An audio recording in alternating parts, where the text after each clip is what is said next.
3 2 1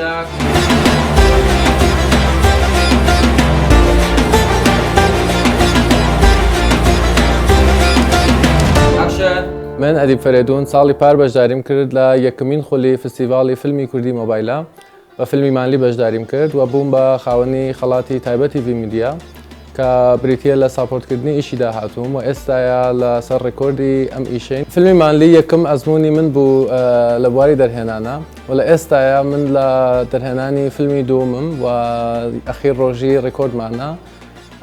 و بەتەواتی لە قۆناغی کەی دەرهێنانەوە جیاوازێکی زۆری هەیە لەگەڵ دەرهێنانی مۆبایلە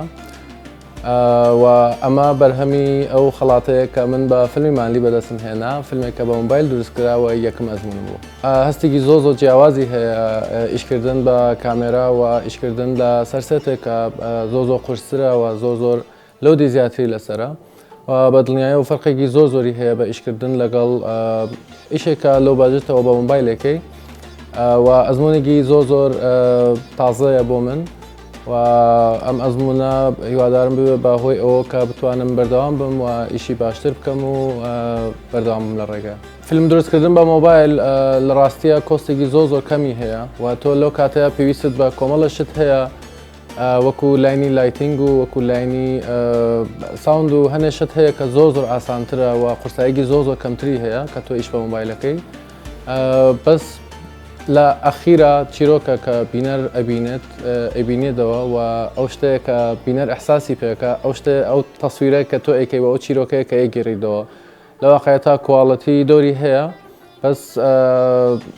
جیاوازێکی زۆری نییە و زەربە لە چیرۆک نایە کەواتە ئەتوانین بە مۆبایل چیرۆکێکی جوان بگێڕینەوە و ئەتوانین ڕێگەی خۆمان بدۆزینەوە لە ڕێگەی دروستکردنی فیلم بە مۆبایل.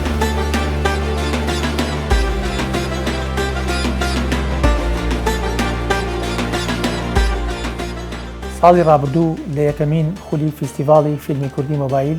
سینەماکار و دەرهێنەر ئەدی فەرێدون بە فیلمی مانلی توانی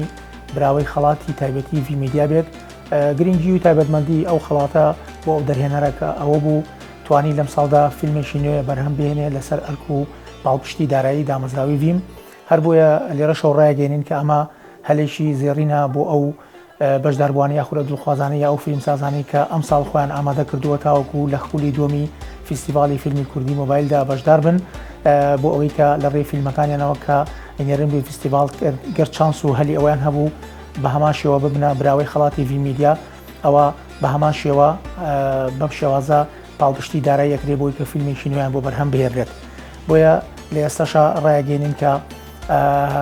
کاتماوە هەلماوە لە بەردەم ئەو فیلمسازانی کە هێشتا فیلمەکانی نەناردووە بتوانن فیلمەکانیان بنێرن بۆی کە ئامادەیان هەبێت لە خۆلی ئەم ساڵا و سەرکەوتوو بن و بتوانن هاوشێوەی کاکە ئەدی فەرێدون کە براوەی خەڵاتی تایبەتی ڤیمیدیا بوو بە فیلمی مانلی بە هەمان شێوە ئەو چانسەش بۆ یەکێکتر بڕەخسێت.